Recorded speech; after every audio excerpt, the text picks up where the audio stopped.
नरेंद्र मोदी जी ने 10 लाख करोड़ रुपया दीदी को बंगाल के विकास के लिए भेजा है। आपके गांव में कुछ आया है क्या? जरा जोर से बोलो, आया है भाई? आया है? कहां गया? कौन खा गया?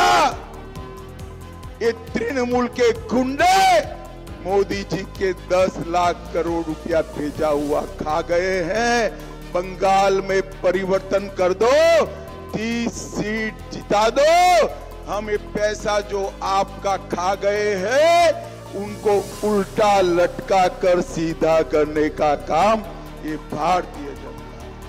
मेमारी मीटिंगे बर्धमाने बोलेছেন বাংলা নাকি ভালো করে শুনুন কান দিয়ে, বাংলা নাকি। আমি সাংবাদিকদের বলবো, কাল যখন ওটা কভার করেছেন তার রিপ্লাইটা নিশ্চয়ই কভার করবেন।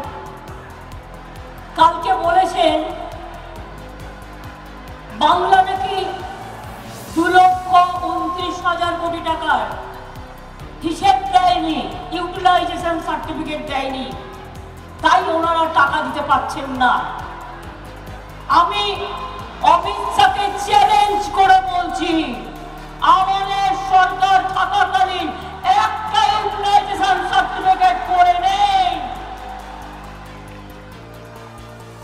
সিপিএম এর দায়িত্ব আমি নিতে যাব না। সিপিএম এর বড় বন্ধু বিজেপি, তুমি ঠিক করো। আমি আমাদের কথা বলবো, আমাদের এই 12 বছরে একটাও আনইউটিলাইজেশন সার্টিফিকেট পড়ে নেই। তুমি যে মিথ্যে কথাটা বলে গেলে তার জন্য কত দাম দেবে?